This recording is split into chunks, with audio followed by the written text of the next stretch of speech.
સ્વાગત છે। આજે જોવાનું છે અંગ્રેજી ધોરણ 7 એમાં આગળના વિડિયો લેક્ચરમાં આપણે અમુક એક્ટિવિટી 10 સુધી જોઈ ગયા। અહીંયા યસ્ટરડે ને ટુમોરો ના આપણે વાક્ય અલગ કરવાના હતા, બરાબર? એ જોઈ ગયા છે। આગળ જોઈએ activity 11 read the following task, એટલે કે અહીંયા થોડીક વાર્તા જેવું નાની કમથી વાર્તા જેવું આપ્યું છે, બરાબર? ડાયલોગ આપ્યા છે, બે વ્યક્તિ વચ્ચેનો સંવાદ આપ્યો છે, એ જોવાનો છે। Asma lives in Gandhinagar. આસમા ક્યાં રહી છે? ગાંધીનગરમાં રહે છે। One day her cousin Rizwan come here। One day એક દિવસ her cousin એટલે કે તેનો ભાઈ, બરાબર? ભાઈ એટલે cousin એટલે ભાઈ, આપણે કાકા કે મામાનો ભાઈ આપણે ગણી શકીએ, એટલે એને cousin કહેવાય છે। Rizwan come here there એટલે કે ત્યાં આવી રહ્યો છે। She went to the bus station to receive him। She went ગોનું ભૂતકાળનું રૂપ went to the bus station to receive him એટલે કે તેને રિસીવ કરો એટલે કે તેને લેવા માટે, રિસીવ એટલે કે લેવા માટે ક્યાં ગઈ? બસ સ્ટેશને। તે returned home। Asma opened the door and તે returned home, તે એટલે રિઝવન આવી ગયો એટલે બંને પાછા આવ્યા। returned એટલે કે પાછા હોમ ઘરે પાછા આવ્યા। આસમા opened the door, આસમાએ દરવાજો ખોલ્યો, અને and એટલે કે અને આગળ જોઈએ શું આવ્યું? દરવાજો ખોલતા શું થયું? આગળ જોઈએ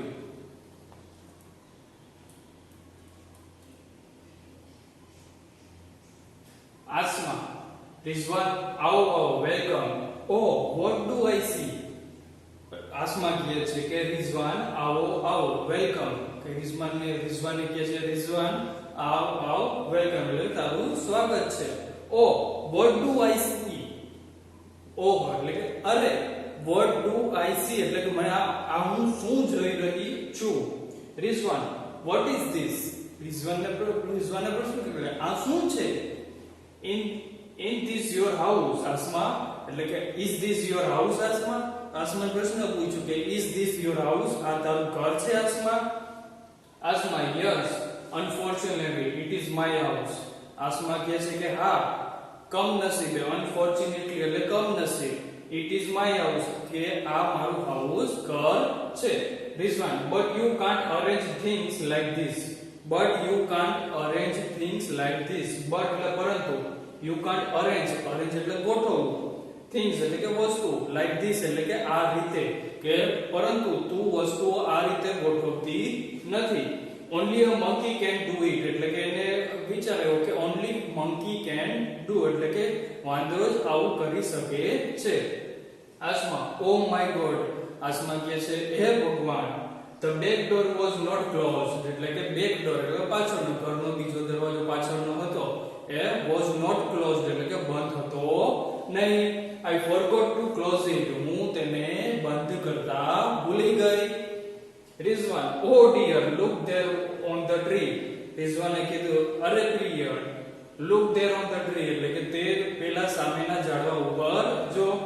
the lucky monkey is eating your potato chips। the lucky monkey એટલે કે તે નસીબદાર વાંદરો શું ખાઈ રહ્યો છે? eating your potato chips એટલે કે તારી બટેકાની વેફર ખાઈ રહ્યો છે।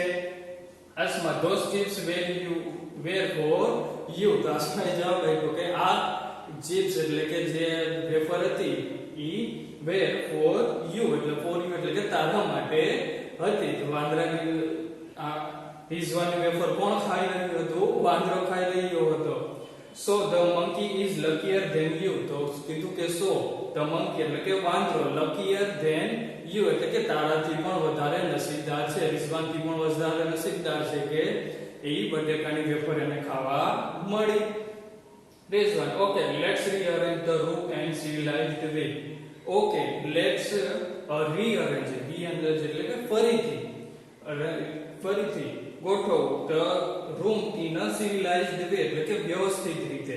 તો એને કીધું કે વાંધો નહીં, ઓકે હવે આપણે પાછું આખું ઘર તારું છે, બધી વસ્તુઓ છે ફરીથી હતી એમ વ્યવસ્થિત ગોઠવી દઈએ।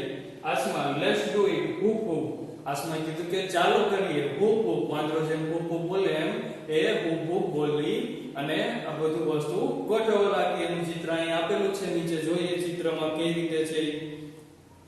અહીંયા લખ્યું છે before the monkeys enter એટલે કે વાંદરો આવ્યા પેલા તો કઈ વસ્તુ ક્યાં ક્યાં છે રબર ખુરશી અહીંયા છે સામે દેખાય છે ટેબલ પાસે અહીંયા સોફો છે પછી આ ટેબલ ઉપર ફ્લાવર વાસ ફૂલદાની છે અહીંયા સ્ટડી લેમ્પ છે બુક સરખાઈ ગોઠવેલી છે પછી આ પંખો છે એ ક્યાં છે આ ખાટલો છે પલંગ છે એની બાજુમાં રાખેલા ટેબલ ઉપર અને આના ઉપર શું રાખેલું છે મૂર્તિ છે ઘડિયાળના ટાઈમ જગ્યાએ છે કેલેન્ડર એની જગ્યાએ છે બધી વસ્તુ એની જગ્યાએ સરખી રીતે ગોઠવેલી છે બરાબર આ ચિત્ર સમજી ગયું હવે આગળ જોઈએ શું આવે છે let's read what did the monkey do એટલે કે હવે વાંદરાએ શું કર્યું છે એ જોઈએ બરાબર રિઝવાન ને આસમાન આવ્યા રિઝવાન અને આસમાન આવી તો એને જોયું કે બધી વસ્તુ આડાઅવળી છે તો કઈ વસ્તુ ક્યાં આડાઅવળી થઈ ગઈ આપણે જોઈએ કે વાંદરાએ કઈ કઈ વસ્તુ એને ફેરવી છે તો પેલું the monkey entered the room તો વાંદરો એન્ટર્ડ એટલે કે આવું અંદર પ્રવેશ્યો વાંદરો અંદર પ્રવેશે છે it scratched all the things it scratched all the things એટલે કે વેર વિકેટ scratched એટલે કે વેર વિકેટ બધી વસ્તુઓ વેર વિકેટ એટલે કે આમ તેમ કરવા લાગ્યો the table fan is on the coat coat એટલે કે ખાટલો CO2 કોટ એટલે પહેરવાનો કોટ નથી થતો અહીંયા COT કોટ એટલે ખાટલો બરાબર ખાટલો થાય છે તો ટેબલ ફેન ક્યાં આવી ગયો ખાટલા ઉપર આગળના ચિત્રમાં જો તો ટેબલ ફેન ક્યાં હતો ખાટલાની બાજુમાં રાખેલા ટેબલ ઉપર હતો હવે ક્યાં આવી ગયો ખાટલા ઉપર આવી ગયો it was on the table near the cot તો ક્યાં હતો અહીંયા એ પણ આપેલું છે તો ક્યાં હતો નિયર ધ કોટ ટેબલ ઉપર હતો ક્યાં ખાટલાની બાજુમાં હતો પછી the monkey broke the study lamp monkey broke એટલે કે તોડવું અને સ્ટડી લેમ્પ એટલે કે જે આપણે ટેબલે રાખ્યું હોય વાંચવા માટે ભણવા માટેનું એના ઉપર જે લેમ્પ રાખ્યો હોય એ લેમ્પને શું કરી નાખ્યું છે તોડી નાખ્યો છે એન્ડ ટોર ધ બુક ટોર એટલે કે ફાડવું ટોર એટલે શું ફાડવું બુકને શું કરી છે ફાડી નાખી છે the monkey took out shoes from the shoes stand took out એટલે કે બહાર કાઢવું બરાબર and threw them out અને threw એટલે કે ફેંકવું એને શું કહ્યું છે કે શૂ સ્ટેન્ડ એટલે કે બૂટ રાખવાનું સ્ટેન્ડ જે હતું એમાં જે બૂટ ને ચંપલ ને રહેલા હતા એ બધા લીધા અને threw them out એટલે કે બહાર ફેંકી દીધા the monkey threw the statue on the floor monkey threw એટલે કે ફરીથી ફેંકવું અને statue એટલે મૂર્તિ તો statue ક્યાં હતી ખાટલાની બાજુમાં ખૂણામાં રહેલ ટેબલ ઉપર હતી ત્યાંથી એને લઈને શું કરી ફ્લોર એટલે કે જમીન ઉપર ફેંકી દીધી it was in the corner ત્યાંથી ખૂણામાં રાખેલી હતી મૂર્તિ the cupboard was closed cupboard એટલે કે કબાટ કેવો હતો બંધ હતો નાઉ ઇટ ઓપન તે ખુલેલો હતો the monkey put the flower vase on the sofa flower vase ક્યાં હતો સોફાની બાજુમાં રાખેલા ટેબલ ઉપર આગળના ચિત્રમાં દેખાય છે બરાબર તો એ ત્યાંથી ઉપાડીને ક્યાં મૂકી દીધો સોફા ઉપર ફ્લાવર વાસ એટલે કે ફૂલદાની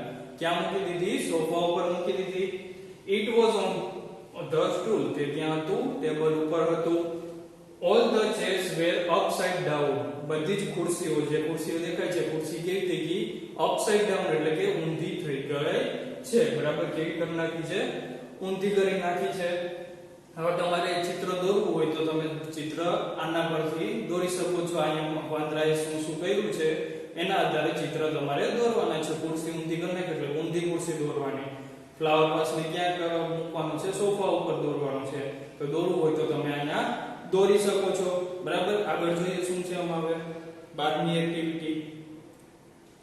એક્ટિવિટી 12 તમે પણ ફ્લાઇંગ બાઇસિકલ જેવું સાધન બનાવવા ઈચ્છતા હો ને તેનું ચિત્ર અહીં દોરો તો તેના ભાગોના નામ અંગ્રેજીમાં લખો અને તે કયો વૈજ્ઞાનિક નિયમ અપનાવ્યો છે તે પણ નોંધો આપણે વૈજ્ઞાનિક નિયમના આપણે અત્યારે ભૂલી જાય એટલે તમારે આટલું શું કરવાનું છે ફ્લાઇંગ બાઇસિકલ એટલે આપણે ઉડાડી શકીએ એવી બાઇસિકલ સાયકલ દોરવાની છે તમારી રીતે તમારે જેવી દોરવી હોય તમારું એક્ઝામ્પલ જોતું હોય તો આપણે પાઠમાં આપેલું છે તેજસ્વીની બેટી હતી બાઇસિકલ કે એવી ફ્લાઇંગ બાઇસિકલ હતી બરાબર એના જેવી દોરવાની છે પણ હાવ એવી કોપી પેસ્ટ કરવાની નથી થોડુંક ચેન્જીસ કરીને દોરવાની છે આમાં દોરવી હોય તો આમાં અથવા તમારે ડ્રોઈંગ શીટ લઈને દોરવી હોય તો એમાં તમારું હોમવર્ક છે બરાબર છે ડ્રોઈંગ શીટમાં દોરીને તમારે આ પ્રવૃત્તિ એક્ટિવિટી 12 છે એ ડ્રોઈંગ શીટમાં દોરીને કરવાની છે, ફ્લાઇંગ બાઇસિકલ દોરવાની છે, બરાબર. એ ડ્રોઈંગ શીટને અંગ્રેજીની બાકી બુક આપણે સ્પેલિંગ જે લખીએ છીએ ફેર બુક એમાં રાખવાની છે. આ તમારું હોમવર્ક થઈ ગયું. આજે આટલું રાખી, આગળ હવે આપણે આનો આ યુનિટનો લેખા પૂરીશું, બરાબર. અંગ્રેજીનો યુનિટ 1 પૂરો થઈ ગયો છે. હવે આપણે એનો લેખાનું સોલ્યુશન કરીએ છીએ. અંગ્રેજી 7 યુનિટ 7 ફિનિશ સ્માઈલ એનો લેખો છે તમને આપેલો છે, એ તમારે સાથે રાખવો ફરજિયાત છે. અહીંયા હું સમજાવતો જઈશ એટલે તમારે ત્યાં એમાં પૂરતું જવાનું છે, બરાબર. જોઈએ પહેલો પ્રશ્ન આપેલો છે, કૌંસમાં આપેલા શબ્દોના આધારે ચિત્રનું વર્ણન કરો. તો અહીંયા શબ્દ તો નથી દેખાતા, આપણે તો પણ ચિત્રનું વર્ણન અહીંયા કરી લઈએ છીએ, બરાબર. તો ચિત્રનું વર્ણનમાં પહેલું જ વાક્ય આપણું ચિત્ર કેના વિશે દેખાય છે, તો this is a picture of horse race course ground. This is picture of horse race course ground. એટલે કે જે ઘોડાને રેસ થતી હોય છે એ જગ્યા છે, એ ગ્રાઉન્ડ છે. જો અહીંયા ચિત્રમાં તમને ઘોડા દેખાતા છે, અહીંયા નો દેખાતો તમારી લીટામાં તમે જોઈ શકો છો. અહીંયા ચિત્રમાં શું દેખાય છે, ઘોડા દેખાય છે ને ઘોડે આખું રાઉન્ડ આપેલું છે, બરાબર. એમાં આ એની આખી એક જગ્યા છે. થઈ ગયું. એક બીજું વાક્ય, in this picture some bulls and some people stand near bulls. some bulls એટલે કે થોડા આખલા બળદ જે કેવું હોય છે, એક અહીંયા દેખાય છે, પછી એક અહીંયા ઊભું છે, એક અહીંયા બેઠું છે, બરાબર. અને some people stand near bulls, અહીંયા બાજુમાં માણસ ઊભો છે, અહીંયા પણ એની બાજુમાં એનો માણસ ઊભો છે, અહીંયા પણ એની બાજુમાં માણસ ઊભો છે, અહીંયા અંદર પણ છે, બરાબર. આ see in front of ground એટલે કે જે આ ગ્રાઉન્ડ છે એની આગળના ભાગમાં દેખાય છે. ત્રીજું વાક્ય, many different types of flags are seen in the picture. many different types of flags એટલે કે ધજાઓ ક્યાં જોવા મળે છે, in the picture. અહીંયા છે, અહીંયા છે, અહીંયા છે, અહીંયા છે, અહીંયા છે, અહીંયા છે, ઘણી બધી ધજાઓ દેખાય છે. કેવી છે, એ બધી ડિફરન્ટ એટલે કે અલગ અલગ છે. પછી many people are standing around horse race course ground. many people are sitting around horse race course ground એટલે કે ઘણા લોકો sitting એટલે બેસવું, around એટલે કે ની આસપાસ, કેની આસપાસ, horse race ground એટલે કે જે આ ગ્રાઉન્ડ છે, આ ઘોડાને દોરવા માટે ગોળ ગ્રાઉન્ડ છે, એની આજુબાજુ બધા લોકો અહીંયા બેઠેલા જોવા મળે છે, બરાબર. તો આ સુધી પિક્ચરમાં જે આપણે ચિત્રમાં દેખાય છે એના વિશે આપણે થોડું લખ્યું. તમે વધારે વાક્ય લખવા હોય તો તમારી રીતે લખી શકો છો. તો બીજું શું છે, અહીંયા એક ઘર છે એ દેખાય છે, અહીંયા થોડા માણસો ઊભા છે ઘોડા સાથે, બરાબર. તો એ રીતે તમે એમાં લખી શકો છો. બીજો પ્રશ્ન જોઈએ. પ્રશ્ન question 2, answer the following question selecting the most appearance options and write the corresponding letter, બરાબર. આમાં શું છે કે નીચે આપેલા પ્રશ્નોનો સાચો જવાબ કેમાંથી ગોતવાનો છે, એની નીચે આપેલા ઓપ્શન્સમાંથી ગોતીને સાચો જવાબ લખવાનો છે, બરાબર છે. તો તમારે પણ એ કરવાનું છે, ખાલી જગ્યામાં સાચો જવાબ લખવાનો છે, બરાબર. પહેલી ખાલી જગ્યા, આ ખાલી જગ્યા આપણે જે એક્ટિવિટી 1 અને મિની રિયર વ્યૂ મિરર ને સ્માર્ટ આપણે જે તેજસ્વીની વાળો પાઠ જોઈ ગયા છીએ એના પરથી પ્રશ્ન છે, બરાબર. તો એ તમને આવડી જાય. આપણે અહીંયા જોઈ લઈએ. The little one bought, તો પહેલી એક્ટિવિટી નું છે, પહેલું જ કાવ્ય છે એનું પ્રશ્ન છે. little one bought એટલે કે ખરીદ્યું. એને શું ખરીદ્યું હતું, તો પહેલી અથવા બીજી રીતિમાં જ આવે છે. શું ખરીદ્યું હતું, a bag એટલે કે સી ઓપ્શન છે. અહીંયા શું છે, યુ છે, પ્રિન્ટ મિસ્ટેક થઈ ગઈ છે, બરાબર. તો આપણે BAG બેગ કરી નાખવાનું છે. શું કરી નાખવાનું છે, BAG બેગ કરી નાખવાનું છે ત્યાં. પછી what did the little one ring, શું વગાડ્યું હતું, little one એટલે કે નાના છોકરો જે હતો એને શું વગાડ્યું હતું, તો શું વગાડ્યું હતું, a bell, બરાબર. ડી ઓપ્શન છે એનો આવશે એટલે ઘંટડી વગાડી હતી. તમે પાઠ્યપુસ્તક સાથે રાખી કવિતામાં જોવું હોય તો તમે જોઈ પણ શકો છો. પછી ત્રીજો વખત તેજસ્વીની ડ્રીમ ઇઝ, તેજસ્વીની સપનું શું હતું, એને શું કરવું હતું, બરાબર. આખો પાઠ પૂરો થઈ ગયા પછી તેજસ્વીનીએ કીધું હતું કે મારે આ સપનું પૂરું કરવું છે મારું, તો શું હતું, make a real flying bicycle એટલે કે સાચે જ માં એને શું બનાવ્યું હતું, ઉડતી હોય એવી સાયકલ બનાવી હતી. એનું સપનું હતું એટલે બી જવાબ આવશે એનો. ચોથો, the rough path was, rough path એટલે કે ખરબચડો રસ્તો ક્યાં હતો, નદી કિનારે હતો. બરાબર, તો આમાંથી કયો આવશે, ઓન ધ રિવર બેંક એટલે કે નદી કિનારે. બી ઓપ્શન છે એનો આવશે. તો પાંચમું, તેજસ્વી ક્રાઇડ આઉટ, છેલ્લેથી બીજો પેરેગ્રાફ અથવા છેલ્લો પેરેગ્રાફ છે. બરાબર, એમાં આવ્યું તો તેજસ્વી ક્રાઇડ આઉટ, શું કરવા તેને ચીસ પાડી હતી, શું ચીસ પાડી હતી એમ પૂછ્યું છે. બરાબર, આ વાક્ય પૂરું કરવાનું છે. તો એ સપનામાંથી ઉઠી ગઈ અને એને ચીસ પાડી હતી. શું પાડી હતી, ઓ માં. એને શું ચીસ પાડી હતી, ઓ માં. ઓપ્શન્સ બી આવશે. આપણે બીજું પેજ જોઈએ. છઠ્ઠું, તેજસ્વીની ફાધર ગિફ્ટેડ હર, એના પિતાજી એને શું આપ્યું હતું, એક યુનિક અજોડ સાયકલ આપી. બરાબર, એટલે કે બધાથી અલગ હોય એવી સાયકલ આપી હતી એટલે અ યુનિક બાઇસિકલ. અને જવાબ શું આવશે, બી આવશે. પછી સાતમું, which colors are maintained in the text, which color are maintained in the text. આ પ્રશ્ન કેનો છે, પહેલી એક્ટિવિટી નો કવિતા છે એમાં છે. બરાબર, એમાં લાસ્ટમાં આવે છે. તો કયો કલર આવે છે, વ્હાઇટ, બ્લેક, ગ્રીન અને રેડ. બરાબર, એ કયો કલર, એમાં કયા કયા કલર હતા, વ્હાઇટ, બ્લેક, ગ્રીન અને રેડ. ઓપ્શન્સ એ એનો જવાબ આવશે.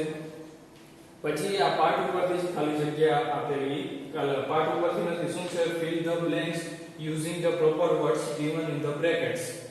કૌંસમાં આપેલા શબ્દનો ઉપયોગ કરવાનો છે અને કેમાં ફેરવવાનું છે, use past forms એટલે કે ભૂતકાળમાં ફેરવવાનું છે. શબ્દને ભૂતકાળમાં ફેરવવાનો છે. બરાબર, તો જોઈએ પહેલી ખાલી જગ્યા ગાર્ડનર એટલે કે માળી, ખાલી જગ્યા in the garden when I saw him yesterday. શું છે, yesterday. બરાબર, એટલે ગઈકાલે. ભૂતકાળ થઈ ગયું. તો અહીંયા જે શબ્દ આપ્યો છે એને ભૂતકાળમાં લખવાનો છે.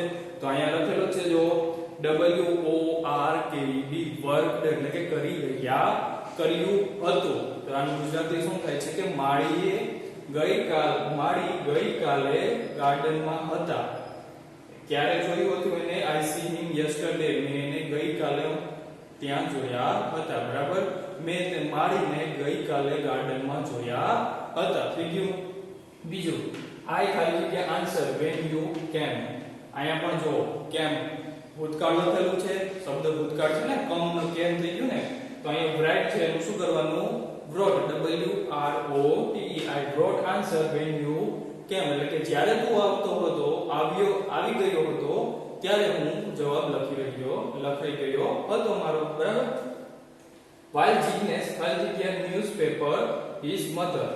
બરાબર, while Jignesh ખાલી જગ્યા newspaper his mother. તો અહીંયા શું આવશે, ભૂતકાળ કરવાનું છે તો રીડ જ રહેશે. રીડ નું ભૂતકાળનું રૂપ સ્પેલિંગ એ છે પણ ઉચ્ચાર ફરી જાય છે અને શું બોલાય છે, રેડ. ભૂતકાળમાં શું બોલાય છે, રેડ. બરાબર, તો while Jignesh read a newspaper his mother, તો એની માતા માટે તેને ન્યૂઝપેપર વાંચ્યું હતું.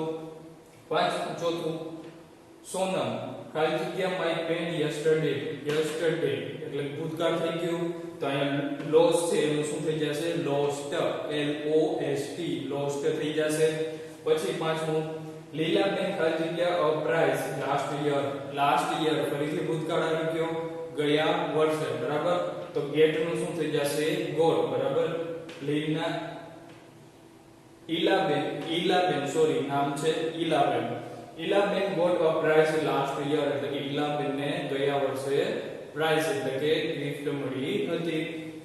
છઠ્ઠું, આઈ ખાલી જગ્યા ટુ બુક્સ લાસ્ટ વીક પાછો ભૂતકાળ આવી ગયો તો હેવ નું શું થઈ જાય છે, એડ થઈ જાય છે. આઈ હેડ ટુ બુક્સ લાસ્ટ વીક, મારી પાસે ગયા અઠવાડિયે 2 બુક હતી. હી ખાલી જગ્યા ધ બિસ્કિટ એન્ડ આ ખાલી જગ્યા છે એ વધારાની મુકાઈ ગઈ છે, પ્રિન્ટ મિસ્ટેક થઈ ગઈ છે. બરાબર, આપણા જેમ મશીન આપણાથી ભૂલ થાય એમ મશીનથી પણ ભૂલ થતી જ હોય છે. એવું જરૂર નથી કે ભૂલ ના થાય. બરાબર, એટલે એવું નહીં સમજવાનું કે આ વધારાનું છે અને અહીંયા પૂરાયું નથી. તો આ વધારાનું આપણે અહીંયા આવી ગયું છે, એમાં કઈ લખવાનું નથી. હી ખાલી જગ્યા biscuit and coffee in the morning. બરાબર, આપણે ઇન ધ મોર્નિંગ એટલે કે બપોરે કહેતા હોય તો ઇન ધ મોર્નિંગ આવે તો ભૂતકાળ જ છે. બરાબર, તો અહીંયા આવશે ઈટ આવશે. ઓપ્શન આમાં છે એ તમને સમજવા માટે આપ્યું છે. બરાબર, તો શું કરવાનું હોય છે? સવારમાં બિસ્કિટ અને કોફી શું કરે છે? જોવાની તો ના હોય તો શું કરવાની? ખાવાની હોય એટલે ઈટ આવશે. ઈટ નું ભૂતકાળ છે એટ, ઈ. તો અહીંયા પહેલી ખાલી જગ્યામાં મૂકવાનું છે. He ate the biscuits and coffee in the morning. સમજાઈ ગયું? બરાબર, ખાલી જગ્યા સમજાઈ ગઈ. ભૂતકાળના રૂપ મૂકવાના હતા. જો તમારે વધારે ભૂતકાળના રૂપ જોતા હોય તો તમારી ગ્રામર છે, અંગ્રેજીની જે ગ્રામર છે એમાં પાછળ આપેલા છે. આગળ ચોથો પ્રશ્ન, રાઇટ પાસ્ટ ફ્રોમ એટલે ભૂતકાળના રૂપ લખવાના છે. બરાબર, એ તમારું હોમવર્ક હતું પણ હું અહીંયા પાછું કરાવી દઉં છું. તો અહીંયા જોઈએ ભૂતકાળ શું આપેલું છે? ડ્રો. તો એનું શું થશે? DREW, ડ્રીવ. શું થશે? ડ્રીવ. પછી છે ફ્લાય. તો FLEW, ફ્લ્યુ. આ તમારે આપણે યુનિટમાં પણ આવી ગયા છે. બરાબર છે. પછી ગો. તો એનું શું થશે? વેન્ટ. WENT, vent. કમ નું કેમ, CAM. પછી સીટ નું SAT, સેટ. મેક એનું મેડ, MADE, મેડ. ગ્નો એનું ગ્ન્યુ, KNEW, ગ્ન્યુ થશે. શું થશે? ગ્ન્યુ થશે. પછી READ, રીડ. ને આનું સ્પેલિંગ ઈ જ રહેશે પણ ઉચ્ચાર કરી જાય છે. ઉચ્ચાર શું થાય છે? રેડ. શું થાય છે? એનો ઉચ્ચાર રેડ થાય છે. પછી સ્પીક. તો SPOK, સ્પોક. ન્યુ. તો ભૂતકાળનું રૂપ જ એવું છે તો અહીં ભૂતકાળ પાછું ન્યુ જ મૂકવાનું થઈ જશે. બરાબર, તો ભૂતકાળના રૂપ થઈ ગયા, સમજાઈ ગયું છે. પછી પાંચમો પ્રશ્ન, આપેલા શબ્દના સ્પેલિંગ લખો. તો અહીંયા જે શબ્દ ગુજરાતીમાં આપ્યા છે એના સ્પેલિંગ લખવાના છે. તો અહીંયા પેલું શું આપેલું છે? વિષય. વિષય એટલે શું? તમને ખબર જ છે, સબ્જેક્ટ થાય. પછી ઘડિયાળ એટલે ક્લોક, કાળું પાટિયું એટલે બ્લેકબોર્ડ, પેન એટલે પેન, ઉત્તર એટલે આન્સર, નિબંધ એટલે એસે, પ્રશ્ન એટલે ક્વેશ્ચન અને પુસ્તકાલય એટલે કે લાઇબ્રેરી. બરાબર થઈ ગયું છે. તો તમારું હોમવર્ક ક્વેશ્ચન 4 અને ક્વેશ્ચન 5 એ તમારે રફ નોટમાં લખવાના છે. અને સાથે ક્વેશ્ચન 3 જે આ ઉપર હતો ખાલી જગ્યા વાળો એ પણ લખવાનું છે. તો તમારું અંગ્રેજીનું આજનું હોમવર્ક શું થઈ ગયું છે? ક્વેશ્ચન 3, ક્વેશ્ચન 4 અને ક્વેશ્ચન 5 એ તમારે રફ બુકમાં લખવાના છે અને સાથે આટલો અહીંયા સુધી પૂરવાનું છે લીથામાં. બરાબર છે. આજે આટલું રાખીએ, બાકીનું આગળના વિડિયો લેક્ચરમાં જોશું.